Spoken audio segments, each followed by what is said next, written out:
Assalamu alaikum students. In this video we will basically discuss congestive heart failure. ठीक है.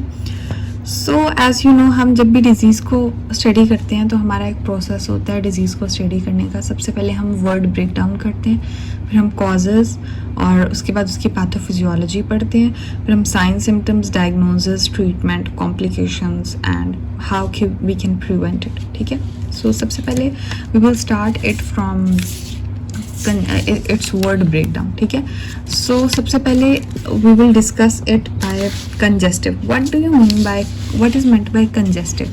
सो congestive का लफ्ज़ जहाँ भी आया ना उसको हम डिवाइड करते हैं कन. कन मतलब विद और जस्ट मतलब टू कैरी और टू कैरी और accumulate and tive means related to. ठीक है. सो हार्ट, दिल और फेलियर मतलब कि वो काम नहीं कर पाता, अनएबल टू वर्क प्रॉपरली. ठीक है. जो हार्ट का काम है ब्लड को पंप करना to the whole body, so it is not able to pump blood to the body. और कंजेस्टिव टू कैरी, ये क्या कैरी करता है? फ्लूइड. ठीक है. फ्लूइड को कैरी करता है हार्ट में, पूरी बॉडी में, और हार्ट अपना काम नहीं कर पाता. ठीक है. हार्ट फेलियर मतलब heart is not able to pump blood properly to the body. And congestive means it leads to fluid build up in the body, specially in lungs. ठीक है. So let's discuss the definition of congestive heart failure. Chronic condition. Chronic मतलब लंबे अरसे की condition, like more than 3 months. एक होती है acute और एक होती है क्रॉनिक. एक्यूट वो डिजीज होती है जो लेस देन 3 months होती है, और क्रॉनिक ऐसी डिजीज जो मोर देन 3 months होती है, लंबे अरसे के लिए. तो एक लंबे अरसे के लिए हार्ट काम नहीं कर पाता, अपना heart can not pump enough blood to meet the body's need. ठीक है. leading to fluid will build up in lungs and other tissues. ठीक है. so इसकी हम causes पढ़ लेते हैं. ठीक है. क्या cause हो सकता है? कॉर्नरी आर्टरी डिजीज हो सकती है. हमने देखा हार्ट है, हार्ट को एक आर्टरी जो है ब्लड सप्लाई करती है, एक आर्टरी ब्लड सप्लाई करती है हार्ट को, उसे कहते हैं कोरोनरी आर्टरी. ठीक है. अब कोरोनरी आर्टरी डिजीज में प्रॉपरली जो कोरोनरी आर्टरी है वो ब्लड को सप्लाई नहीं कर पाती टू द हार्ट. कोई भी वजह हो सकती है. फॉर एग्जांपल इस पिक्चर में हम देख रहे हैं प्लेग बिल्डअप हो गया इस कोरोनरी आर्टरी में. ठीक है. उसके अलावा हाइपरटेंशन हो सकता है. ठीक है. हाई ब्लड प्रेशर की वजह से ब्लड प्रेशर इतना हाई होगा कि ब्लड प्रॉपरली सप्लाई नहीं हो सकेगा. ठीक है. एंड परफ्यूज नहीं हो सकेगा. उसके अलावा मायोकार्डियल इन्फार्क्शन में हार्ट मसल्स डेड हो जाएंगे. कार्डियोमायोपैथी देखिए, हर चीज़ को लर्न करने का ना एक तरीका होता है, आपने उसको वर्ड ब्रेक डाउन करना है. ठीक है. कार्डियोमायोपैथी में कार्डियो मतलब दिल, मायो मतलब muscle and pathy disease, cardiac muscles की कोई डिजीज़ हो जाए. ठीक है. लाइक कार्डियक मसल्स की कोई भी डिजीज़ हो सकती है, उसमें हो सकता है कंजेस्टिव हार्ट फेलियर.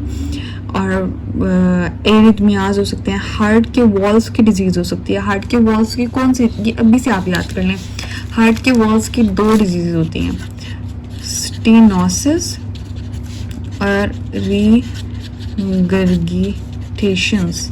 स्टेनोसिस सख्त मतलब कि हार्ट के वॉल्स इतने ज़्यादा सख्त हो सकते हैं कि वो प्रॉपरली क्लोज नहीं हो पा रहे. ठीक है. और ओपन नहीं हो पा रहे. ठीक है. और हार्ट रिगर्गिटेशन में वो प्रॉपरली क्लोज नहीं हो पा रहे, unable to close and unable to properly open. ठीक है. सो ये हार्ट के वॉल्स की डिजीजेज होती हैं. Congenital heart defects like before birth वो हार्ट का कोई डिफेक्ट हो गया, या क्रॉनिक डिजीजेज लाइक डायबिटीज़ हैं, ओबेसिटीज़ हैं, क्रॉनिक किडनी डिजीज़ है. ठीक है. इन सब में कंजेस्टिव हार्ट फेलियर हो सकता है. ठीक है.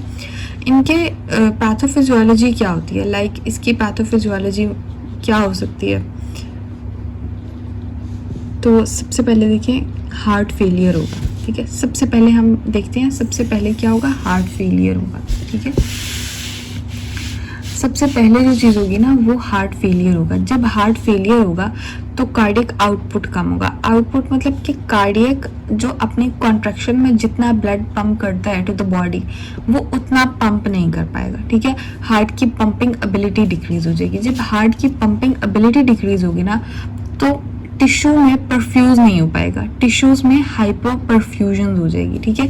लाइक ये टिश्यू है और यहाँ पे हार्ट प्रॉपरली ब्लड को पंप नहीं कर पा रहा, तो जितना ब्लड टिश्यू में जाना चाहिए था वो नहीं जा पा रहा, टिश्यू को ऑक्सीजन नहीं मिल पा रही। जब ऑक्सीजन नहीं मिल पा रही, न्यूट्रिएंट्स भी नहीं मिल पा रहे, तो क्या होगा कि बॉडी उसको कंपनसेट करने की कोशिश करेगी, कंपनसेटरी मैकेनिज्म स्टार्ट हो जाएगा। देखिए जब भी बॉडी में कोई मसला होता है ना, बॉडी उस मसले को खुद से ठीक करने की कोशिश करती है, ठीक है। तो बॉडी क्या करेगी, सिंपैथेटिक नर्वस सिस्टम को एक्टिवेट करेगी, जो कि हार्ट रेट को बढ़ा देगा। कहेगा चलो चलो जल्दी से हार्ट तुम अपना काम क्यों नहीं कर पा रहे, ये टिश्यूज एक्टिवेट कर देंगे कि हार्ट तुम अपना काम नहीं कर पा रहे, जल्दी से काम करो, हार्ट रेट बढ़ा दो, हार्ट की कॉन्ट्रैक्टिलिटी को बढ़ा दो, ठीक है। तो हार्ट रेट बढ़ जाएगा, हार्ट की कॉन्ट्रैक्टिलिटी बढ़ जाएगी, फिर ये एक एक्टिवेशन सिस्टम है। देखें अगर यहाँ पे प्रॉपरली ऑक्सीजन नहीं पहुंच पा रही, तो बॉडी को ऐसा लगेगा कि ब्लड वॉल्यूम कम है, तो एक रेनिन और एंजियोटेंसिन और एल्डोस्टेरोन ये सब इंक्रीज हो जाएंगे, ठीक है। इससे क्या होगा, एंजियोटेंसिन से कि हार्ट का ब्लड प्रेशर हमारी बॉडी में बढ़ जाएगा, बॉडी को लगेगा शायद ब्लड प्रेशर ही इतना नहीं है कि वो परफ्यूज नहीं हो पा रहा। देखिए जहाँ पे ना ब्लड प्रेशर ज़्यादा होता है तो ब्लड इधर आएगा ना, अगर ब्लड प्रेशर ज़्यादा नहीं होगा तो यहाँ से कैपिलरी से ब्लड आहिस्ता आहिस्ता करके वापस चला जाएगा। तो बॉडी क्या करेगी कि बॉडी कहेगी कि ब्लड प्रेशर को इंक्रीज करो, ठीक है, और रेनिन प्रोड्यूस करेगी, और बॉडी को ऐसे लगेगा ब्लड वॉल्यूम कम है, तो वो क्या करेगी, एल्डोस्टेरोन को इंक्रीज करेगी। एल्डोस्टेरोन किडनी पे जाके सोडियम और वाटर की एब्जॉर्प्शन को इंक्रीज कर देंगे। अब क्या होगा, अब यूरिन भी प्रॉपरली बंदे को नहीं आ रहा, मतलब किडनीज कहती हैं कि शायद इस बंदे के पास फ्लूइड कम है, ये पानी नहीं पी पा रहा, फ्लूइड कम है, जिसकी वजह से हमें प्रॉपरली ऑक्सीजन नहीं मिल पा रही। तो क्या होगा कि सोडियम और वाटर रिटेन करना शुरू कर देगी बॉडी, ठीक है। तो क्या होगा, ऑक्सीजन दोबारा से देखते हैं, ऑक्सीजन कम होगी तो क्या होगा, एक तो हार्ट रेट बढ़ेगा, कॉन्ट्रैक्टिलिटी बढ़ेगी, हमारी बॉडी उसको कंपनसेट करेगी, वाटर को और सोडियम को रिटेन करेगी। अब क्या होगा, अब हमारी बॉडी में जितना फ्लूइड होना चाहिए उससे भी बहुत ज़्यादा हो गया, फ्लूइड रिटेंशन हो जाएगी, हमारी बॉडी में बहुत ज़्यादा फ्लूइड अकोमुलेट हो जाएगा, फ्लूइड ओवरलोड हो जाएगा। अब देखें जब किसी की बॉडी में फ्लूइड ज़्यादा हो गया तो क्या होगा, तो उसको कुछ सिम्टम्स होंगे, लाइक उसको एडीमा होगा, उसकी लेग्स में और एब्डोमेन में, एसाइटिस उसे कहते हैं, आगे आप पढ़ेंगे भी, एसाइटिस मतलब पेट में पानी पड़ जाना, उसकी लेग्स में, आपने अक्सर कार्डियक पेशेंट्स को देखा उनकी लेग्स में बहुत पानी पड़ जाता है, टांगे उनकी इतनी सूजी हुई होती हैं, फेस स्वेलिंग होती है, पेट बढ़ा हुआ होता है और वो सांस नहीं ले पाते प्रॉपर, क्यों, क्योंकि उनके लंग्स में भी पानी पड़ जाता है, ठीक है। तो एडीमा हो सकता है, तो ये सारी उनकी पैथोफिजियोलॉजी है, एडीमा हो सकता है। अब क्या होगा, हार्ट के वेंट्रिकुलर रीमॉडलिंग होगी, लाइक हार्ट में हाइपरट्रॉफी होगी, हार्ट कहेगा मैं काम नहीं क्यों नहीं कर पा रहा, हार्ट ज़्यादा काम करने की कोशिश करेगा, हार्ट के मसल्स बड़े हो जाएंगे, थोड़े से हार्ट के सेल्स बड़े हो जाएंगे, हाइपरट्रॉफी, और हार्ट के जो left ventricle size for example इतना था वो अपने आप को बड़ा कर लेगा, ठीक है। वो चाहेगा कि मैं और काम करूँ, ऐसा नहीं है हार्ट नहीं चाहता कि वो चाहेगा मैं और काम करूँ, वो जब कंपनसेट करेगा ना तो वो और ज़्यादा काम खराब कर देगा, ठीक है। अब हाँ, ये बहुत इंपॉर्टेंट बात है, टाइप्स ऑफ हार्ट फेलियर। इसमें ना 2 टाइप्स की हार्ट फेलियर होती है, आपको पता है लेफ्ट साइड, अच्छा इसको हम डिस्कस करते हैं। ये देखिए ये है हार्ट, ठीक है, हार्ट है और ये है right atrium, left atrium, right ventricle, left ventricle, ठीक है। अब ना लेफ्ट वेंट्रिकल से ब्लड जाना है फुल बॉडी में, ठीक है, और बॉडी से होकर कहाँ आना है, राइट एट्रियम में, ठीक है, ऐसे ही होता है ना। और जो है पर्पल कलर ले लेते हैं, राइट वेंट्रिकल से ब्लड जाना है लंग्स में, और लंग्स से होकर कहाँ जाना है, लेफ्ट एट्रियम में, ठीक है। ये समझ आइए आपको कि ये सारा सिस्टम है, मतलब लेफ्ट एट्रियम से लेफ्ट वेंट्रिकल में जाएगा, लेफ्ट वेंट्रिकल से बॉडी में, और बॉडी से होकर वो राइट एट्रियम में आएगा, ठीक है। एक ये बेसिक बात है, ठीक है, आपको पता होगी ये बात कि नेक्स्ट पेज पे एक बार डिस्कस कर लेते हैं, ठीक है। Normal, this is normal heart, ठीक है, ये हार्ट है, इधर डिस्कस कर, ये हार्ट है, ठीक है, ये हार्ट है। तो क्या होगा, ये हार्ट के चैम्बर्स हैं, right atrium, left atrium, left ventricle, right ventricle, ठीक है। लेफ्ट वेंट्रिकल से ब्लड कहाँ पे जाता है, लेफ्ट वेंट्रिकल से ब्लड जाता है टू द बॉडी, ठीक है, और बॉडी से आता है राइट एट्रियम में, ठीक है। और जो ब्लड है ना राइट वेंट्रिकल से जाता है लंग्स में, और लंग्स से कहाँ जाता है, लेफ्ट एट्रियम में। ये समझ आइए आपको। अब क्या होता है, नॉर्मली क्या होता है, अब क्या होता है, अगर लेफ्ट, अब मेरी बात ध्यान से सुने, अगर लेफ्ट साइड का हार्ट प्रॉपरली काम नहीं कर पा रहा, लेफ्ट साइड का हार्ट काम नहीं कर पा रहा, फंक्शनल नहीं है, तो क्या ये ब्लड को आगे पंप कर पाएगा, ये नहीं कर पाएगा आगे पूरी बॉडी में ब्लड को पंप। तो ब्लड बैक रिमेन रहेगा बैक की तरफ, तो क्या होगा, लंग्स में, लंग्स पे इफेक्ट होगा। अगर लेफ्ट साइड का हार्ट फेलियर हो गया तो मतलब लंग्स में फ्लूइड की अकोमुलेशन हो रही है, लंग्स से आगे हार्ट ब्लड को पंप नहीं कर पा रहा। तो ये देखिए लेफ्ट साइडेड, जब भी आप देखेंगे ना लेफ्ट साइडेड हार्ट फेलियर, तो effects leads to pulmonary congestion, वो लंग्स पे इफेक्ट करेगा।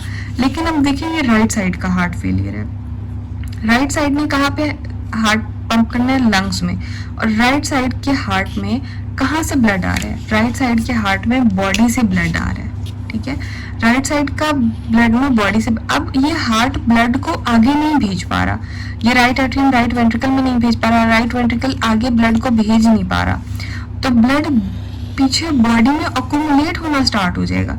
तो यहाँ पे बॉडी में ब्लड अकोमुलेशन स्टार्ट हो जाएगी, इसीलिए राइट साइड का जो हार्ट फेलियर है उसमें fluid buildup in the whole body, like legs है, एब्डोमेन है, लिवर है, यहाँ पे ब्लड अकोमुलेट होना स्टार्ट होता है। ये बहुत इंपॉर्टेंट डिफरेंस है, ये आपने याद करना है।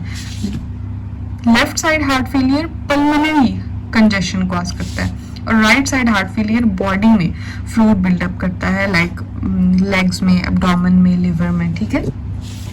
अच्छा, और बायवेंट्रिकुलर हार्ट फेलियर मतलब दोनों साइड्स का जब हार्ट फेलियर होगा तो फिर लंग्स भी इफेक्ट होंगे और बॉडी भी इफेक्ट होगी, ठीक है। अच्छा, एक और चीज़ है बहुत इंपॉर्टेंट, ठीक है, वो है लेफ्ट साइड के जो हार्ट फेलियर है, उसमें दो चीज़ें आती हैं, एक होती है सिस्टोलिक हार्ट फेलियर और एक होती है डायस्टोलिक हार्ट फेलियर, ठीक है। अच्छा, सिस्टोलिक क्या होता है, जब हार्ट कॉन्ट्रैक्ट करता है ना, सिस्टोलिक किसे कहते हैं, कॉन्ट्रैक्शन को, मतलब हार्ट प्रॉपर्ली कॉन्ट्रैक्ट नहीं कर पा रहा, ठीक है। और डायस्टोलिक हार्ट फेलियर मतलब हार्ट प्रॉपर्ली रिलैक्स नहीं कर पा रहा। जहां भी सिस्टोलिक का लफ्ज आएगा ना तो आपने कॉन्ट्रैक्शन से समझना है, ठीक है। अब सिस्टोलिक हार्ट फेलियर, सिस्टोलिक का मतलब होता है कॉन्ट्रैक्शन, और हार्ट फेलियर मतलब हार्ट कॉन्ट्रैक्ट नहीं कर पा रहा, heart is failed to contract, ठीक है। और डायस्टोलिक हार्ट फेलियर में heart is failed to relax properly.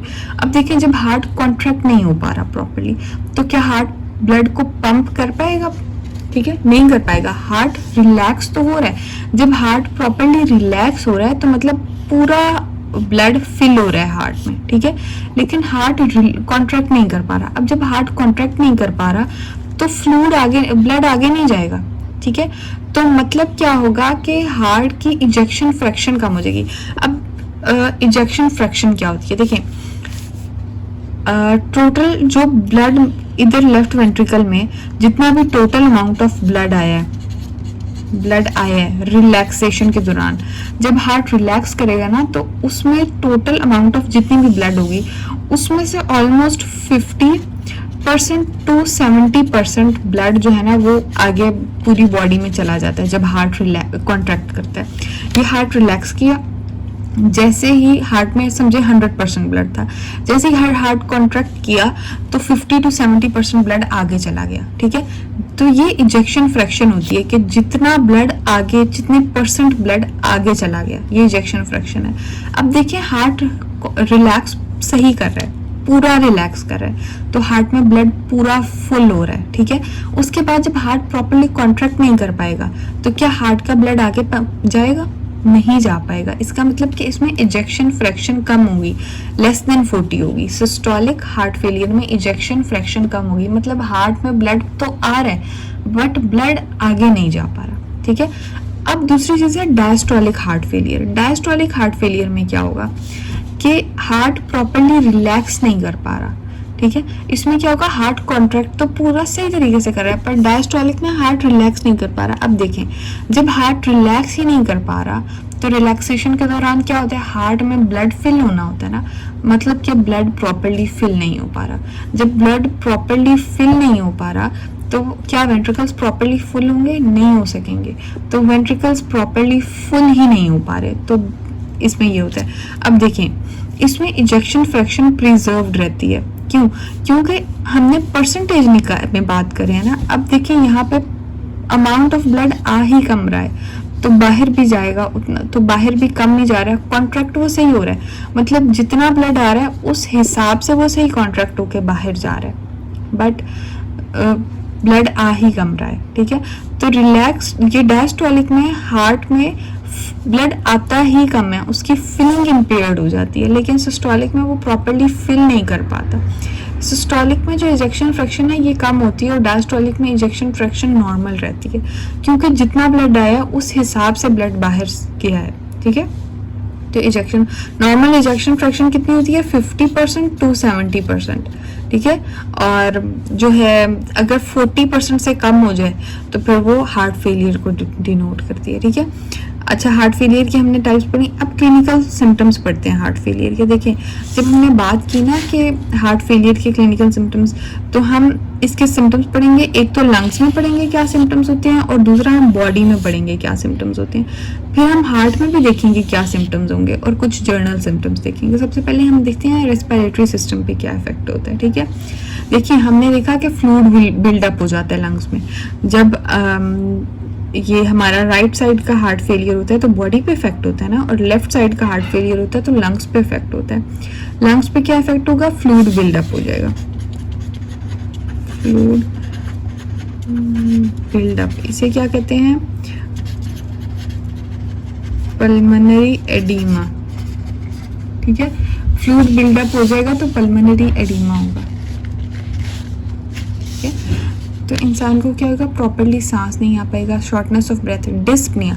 जहाँ पे डिस्क का लफ्ज आए ना, मतलब डिफिकल्टी, मेडिकल में आप डिस्क का लफ्ज याद कर लें, डिस्क का मतलब होता है डिफिकल्टी, डिस्पनिया मतलब difficulty in breathing, shortness of breath. Orthopnoea, orthopnoea मतलब कि पनिया का लफ्ज जहाँ भी है सांस से रिलेटेड है, और ऑर्थोपनिया जब वो लेटेगा ना इंसान तो उससे प्रॉपरली सांस नहीं आ पाएगा, ठीक है। पैरोक्सिमल नक्टोरियल डिस्पनिया मतलब कि जैसे ही वो लेटा होगा या रात को उसे अचानक से सडनली उसका सांस रुक जाएगा या उसे डिफिकल्टी होगी सांस लेने में। कफिंग होगी उसे, वीजिंग, सीटियां बजेंगी और पिंक फ्रॉथी स्पूटम आएगी, ठीक है। उसके बाद दिल पे क्या इफेक्ट हो सकता है, देखें, टेकीकार्डिया हो सकता है, वीक पल्स हो सकती है, S3 गैलप साउंड हो सकती है, लाइक एक्स्ट्रा हार्ट साउंड हो सकती हैं, ठीक है। उसके बाद लेग्स पे क्या होगा, आपने देखा कि एडिमा हो सकता है। बॉडी पे अगर हमने देखा लेफ्ट साइड का हार्ट फेलियर है या तो क्या होगा, लेफ्ट साइड कहाँ पे उससे ब्लड ले रहा था, लंग्स में ले रहा था, और राइट साइड हार्ट कहाँ से ब्लड ले रहा था, बॉडी से ले रहा था। तो अगर राइट साइड का हार्ट फेलियर होगा तो बॉडी पे इफेक्ट होगा। क्या इफेक्ट हो सकता है, लाइक एडिमा हो सकता है, एसाइटिस, मतलब एसाइटिस का लफ्ज आप याद कर लें, एब्डोमेन में पानी होगा, जगुलर वेन डिस्टेंशन, ये जो गर्दन से एक वेन गुजरती है ना, ये फूली हुई नजर आएगी, और रैपिड वेट गेन होगा। क्यों वेट गेन होगा, क्योंकि उसकी बॉडी में एडिमा बहुत ज्यादा हो गया, फ्लूइड अक्यूमुलेट्स हो रहे हैं, ठीक है। तो एडिमा, रैपिड वेट गेन होगा। और जनरल सिम्टम्स में क्या होगा, इंसान को प्रॉपरली देखिए ऑक्सीजन नहीं पहुंच पा रही सेल्स में तो उसको फटीग होगी, वीकनेस होगी, एक्सरसाइज इन, ओके। सो अब डायग्नोसिस की तरफ हम मूव करते हैं, ठीक है, कि हम कैसे डायग्नोज करें कि जो कंजस्टिव हार्ट फेलियर है वो पेशेंट को हो गया। जैसे ही ये सिम्टम्स लेके पेशेंट आता है ना हॉस्पिटल में तो हम उसकी डायग्नोसिस स्टार्ट करते हैं। सबसे पहले हम क्या करते हैं, पेशेंट की हिस्ट्री लेते हैं। हमने पेशेंट की हिस्ट्री ले ली, लाइक उसको कोई सिम्टम्स वगैरह तो नहीं है। सिम्टम्स क्या थे, उसको पल्मोनरी एडिमा तो नहीं है, लंग्स में कोई प्रॉब्लम तो नहीं है, उसकी बॉडीज़ में एसाइटिस तो नहीं है, एबनॉर्मल हार्ट साउंड्स तो नहीं है। एबनॉर्मल हार्ट साउंड्स में मर्मर्स होते हैं, ठीक है, गैलप साउंड्स होते हैं, तो ये हम फिजिकल एग्जामिनेशन। उसके बाद ईसीजी करते हैं। ईसीजी में हम एबनॉर्मल चेंजेस डिटेक्ट करते हैं हार्ट की। फॉर एग्जांपल एक नॉर्मल ईसीजी में PQRS वेव होती है। मैं भी आपको एक नॉर्मल ईसीजी भी दिखाती हूँ। हाँ, फॉर एग्जांपल ये नॉर्मल ईसीजी है, इसमें PQRS वेव होती है, ठीक है। ये देखें PQRS और T वेव होती है। जब कोई भी प्रॉब्लम होती है हार्ट में, लाइक अगर हार्ट फेलियर है, ठीक है, तो उसकी ईसीजी नॉर्मल नहीं होती, ठीक है। ईसीजी में प्रॉब्लम्स हो सकते हैं, हार्ट की रिदम में प्रॉब्लम हो सकते हैं, ठीक है। उसके अलावा कोई हार्ट अटैक हुआ होगा तो ST एलिवेशन होगी, ये ST सेगमेंट है, ठीक है। ये ST सेगमेंट एलिवेटेड होगा, ठीक है।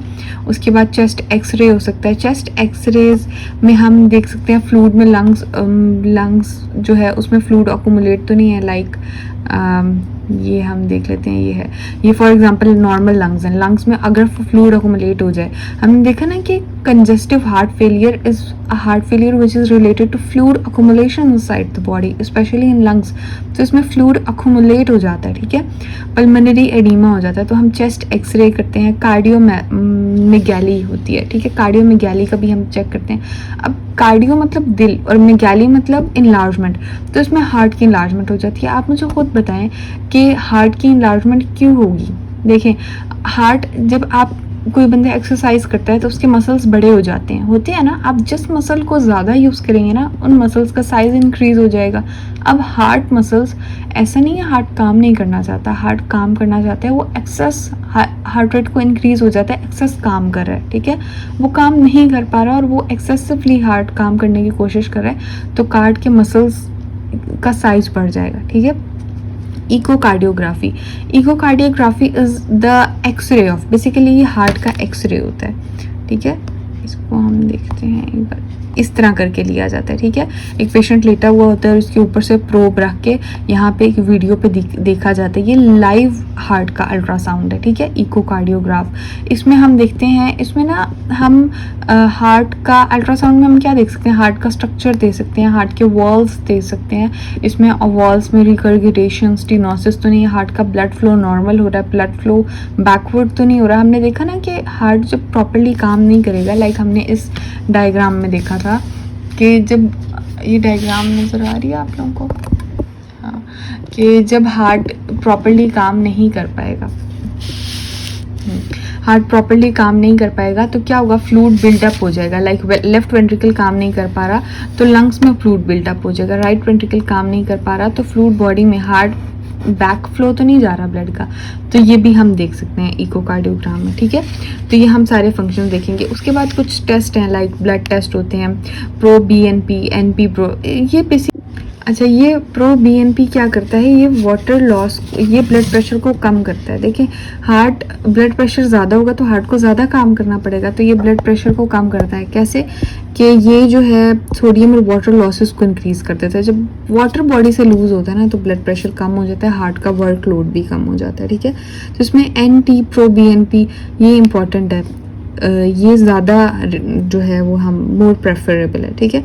उसके बाद किडनी फंक्शंस है, थायराइड फंक्शन टेस्ट हम देखें। जब कंजेस्टिव हार्ट फेलियर होगा तो फुल बॉडी में फ्लूइड अकोमुलेट होना स्टार्ट हो जाएगा, किडनीज पे डायरेक्टली इफेक्ट कर रहा है। देखें, प्रो BNP है, ये किडनीज को कहते हैं कि फ्लूइड को रिलीज करो बॉडी से, तो kidney function, thyroid function, electrolytes, ये हम टेस्ट करते हैं। कार्डियक MRI करते हैं। अब देखें, कार्डियक इको में ना हमने देखा कि हम हार्ट का इको करें, ठीक है, like ultrasound of the heart, but MRI is basically 3D picture होती है हार्ट के मसल की, और ये गोल्ड स्टैंडर्ड है टू आइडेंटिफाई स्कारिंग या tissue injury of the heart muscle. तो ये डिटेल्ड स्ट्रक्चरल एंड फंक्शनल हम इसमें असेस कर सकते हैं। उसके अलावा कोई भी हार्ट का स्ट्रेस टेस्ट हम कर सकते हैं, लाइक हार्ट रिस्पॉन्स कैसे कर रहा है फिजिकल एक्टिविटी में। तो ये सारे डायग्नोस्टिक थे। अब हमें कंफर्म हो गया कि इसको कंजेस्टिव हार्ट फेलियर है, तो हम क्या करेंगे, उनका सबसे पहले तो लो फ्लू, जो भी हार्ट पेशेंट होगा ना, आपने उसे सोडियम डाइट कम से कम देनी है, ठीक है, लो सोडियम डाइट देनी है, फ्लूइड रिस्ट्रिक्शन होनी चाहिए, ठीक है। ज़्यादा कभी भी आप 2 किस्म के पेशेंट को फ्लूइड कम से कम देना है आपने, एक किडनी पेशेंट्स को, एक हार्ट पेशेंट्स को, ठीक है। आपने एक्सेस फ्लूइड नहीं देना, रेगुलर फिजिकल एक्टिविटी उनसे कहना है करें, वेट मैनेजमेंट, स्मोकिंग नहीं करवानी, अल्कोहल से लिमिटेड करवाना है। उसके बाद कुछ मेडिकेशंस देनी है, ये मेडिकेशंस बहुत इंपॉर्टेंट है, ठीक है। एक है डायूरेटिक्स, इसके एक बार नाम भी मैं आपको समझा देती हूँ। डायूरेटिक्स मतलब यूरिन से मिलता जुलता है ना, ये यूरिन की प्रोडक्शन को इंक्रीज करता है। ACE inhibitor, angiotensin enzyme inhibitor. Normally क्या होता है, एंजियोटेंसिन एंजाइम 1 इनएक्टिव फॉर्म में होता है, ACE इनहिबिटर आता है, इसको एक्टिवेट करता है और हार्ट ब्लड प्रेशर को इंक्रीज करता है। तो ये ACE इनहिबिटर्स जो है ना ब्लड प्रेशर को कम करते हैं, ठीक है। आर्ब्स जो हैं ये भी ब्लड प्रेशर को कम कर रहे हैं, ठीक है। और ये आर्ब्स ACE इनहिबिटर्स की तरह काम करते हैं। बीटा ब्लॉकर्स हैं, ये भी ब्लड प्रेशर को कम करते हैं, ठीक है। और एल्डोस्टेरोन, ये क्या करते हैं, आपने यहाँ पे देखा था एक जगह पे एल्डोस्टेरोन का पैथोफिजियोलॉजी में, लाइक हमने देखा था या हाँ यहाँ पे देखा था। देखें यहाँ पे क्या होता है, एल्डोस्टेरोन इंक्रीज होता है। जब एल्डोस्टेरोन इंक्रीज होता है बॉडी में फ्लूइड की अकोमुलेशन इंक्रीज हो जाती है। तो हमने यहाँ पे मेडिकेशन कौन सी दी है, एल्डोस्टेरोन एंटागोनिस्ट, मतलब ऐसे एंटागोनिस्ट जो एल्डोस्टेरोन के खिलाफ काम करते हैं। यहाँ पे हमने क्या देखा था, जब एल्डोस्टेरोन दिया था बॉडी में तो क्या हो रहा था, फ्लूइड रिटेंशन हो रही थी और ये ज़्यादा फ्लूइड ओवरलोड हो रहा था और फिर ज़्यादा मसला हो रहा था। तो हम अगर यहाँ पे ही मसला ख़त्म कर दें और एल्डोस्टेरोन एंटागोनिस्ट दे दें तो बॉडी में फ्लूइड अकोमुलेशन नहीं होगी, ठीक है। सो एल्डोस्टेरोन एंटागोनिस्ट हैं, डिजिटैलिस हैं, जो हार्ट की कॉन्ट्रैक्टाइलिटी को इंक्रीज करते हैं और हार्ट रेट को स्लो। देखें जब हार्ट तेज़ी से कॉन्ट्रैक्ट करता है ना, बहुत तेज़ी से कॉन्ट्रैक्ट कर रहा है तो हार्ट अपना फंक्शन प्रॉपरली नहीं कर पा रहा। लेकिन जब हम हार्ट की कॉन्ट्रैक्टाइलिटी को इंक्रीज करेंगे और हार्ट रेट को स्लो करेंगे तो हार्ट अपना फंक्शन प्रॉपरली कर सकेगा, ठीक है। वेज़ोडाइलेटर्स ब्लड वेसल्स को डायलेट करते हैं ताकि हार्ट पे इतना ज़्यादा प्रेशर ना हो, ठीक है। आपने कभी पाइप को देखा है, पाइप को आगे से दबा दो तो पीछे प्रेशर बढ़ जाता है। इसी तरह हम वेसल्स को डायलेट कर देते हैं, ठीक है, ताकि हार्ट पे प्रेशर ना हो। ये इसकी मेडिकेशन है। कुछ एडवांस थेरेपीज भी हैं like implantable cardioverter defibrillator.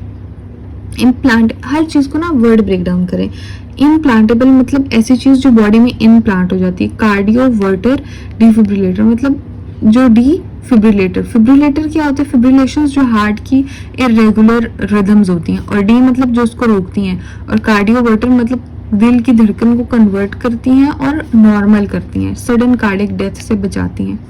Cardiac रीसिंक्रोनाइजेशन therapies, ये भी हार्ट की कॉन्ट्रैक्शंस को इम्प्रूव करती हैं। लेफ्ट वेंट्रिकल असिस्टेड डिवाइसेस, ये मैं आपको एक बार दिखा भी देती हूँ। लेफ्ट वेंट्रिकल असिस्टेड डिवाइसेस कैसी होती हैं, ये लेफ्ट वेंट्रिकल के साथ अटैच होती हैं, ठीक है। और ये लेफ्ट वेंट्रिकल को हेल्प करती हैं कि ये लेफ्ट वेंट्रिकल की जो है प्रॉपर्ली, ये पूरी लेफ्ट वेंट्रिकल का काम क्या होता है, लेफ्ट वेंट्रिकल का काम ये होता है ना कि ये पूरी बॉडी में ब्लड को सप्लाई करे। तो left ventricle assisted devices help करती हैं, ठीक है, इसमें कि लेफ्ट वेंट्रिकल प्रॉपर्ली ब्लड को सप्लाई कर सके to the whole body. Like this is left ventricle assisted devices. देखिए ये लेफ्ट वेंट्रिकल है, ठीक है। लेफ्ट वेंट्रिकल का काम क्या है, ब्लड को सप्लाई करना to aorta and to whole body. तो ये एक मशीन होती है लेफ्ट वेंट्रिकल असिस्टेड डिवाइस, जो लेफ्ट वेंट्रिकल से ब्लड को लेके आयोटा में ट्रांसफर करती है ताकि हार्ट को ज़्यादा काम ना करना पड़े, ठीक है। उसके बाद हार्ट ट्रांसप्लांट होता है एंड स्टेज पे, कोई भी एंड स्टेज होगा तो उसमें हार्ट ट्रांसप्लांट होगा। इसकी कॉम्प्लिकेशंस में क्या आता है, अक्सर कॉम्प्लिकेशंस में एरिथमियाज आ सकते हैं, इरेगुलर हार्ट रिदम्स और सडन कार्डिक डेथ भी हो सकती है। और क्या हो सकता है इसकी कॉम्प्लिकेशंस में, किडनी डैमेज हो सकती है। देखें ब्लड फ्लो रिड्यूस हो रहा है तो हार्ट बॉडी के जो मेजर ऑर्गन्स हैं वो डैमेज हो सकते हैं। लिवर है, किडनी है, ब्रेन है, लंग्स में तो होगा ही पल्मोनरी एडिमा, ठीक है। और इसमें हमने क्या करना है, पेशेंट को डायबिटीज़ कंट्रोल रखनी है, hypertension, coronary artery disease, obesity, ये कंट्रोल करनी है because these are the risk factor. और हेल्दी लाइफस्टाइल होना चाहिए पेशेंट का, स्मोकिंग नहीं करनी है, रेगुलर एक्सरसाइज करनी है, अल्कोहल नहीं लेनी, ठीक है, बैलेंस डाइट लेनी है, रेगुलर चेकअप्स कराना है, क्रॉनिक कंडीशंस को मॉनिटर करना है और जो भी डॉक्टर आपको एडवाइस दे उसके साथ स्टिक करना है, ठीक है। ये एक क्लिनिकल सिंड्रोम है जिसमें हार्ट प्रॉपर्ली ब्लड को फंक्शन नहीं कर पाता, पूरी बॉडी में पंप नहीं कर पाता और फिर एडिमा होना स्टार्ट हो जाता है बॉडी में, ठीक है। तो this was all about congestive heart failure, और I am very happy and pleased to teach you. मुझे उम्मीद है आप लोगों को समझ आई होगी, और कोई भी चीज़ समझ नहीं आती तो प्लीज़ कमेंट सेक्शन में बताएं मुझे। I will improve this and I will try to teach you more as easily understandable manner as you can understand it. Thank you so much.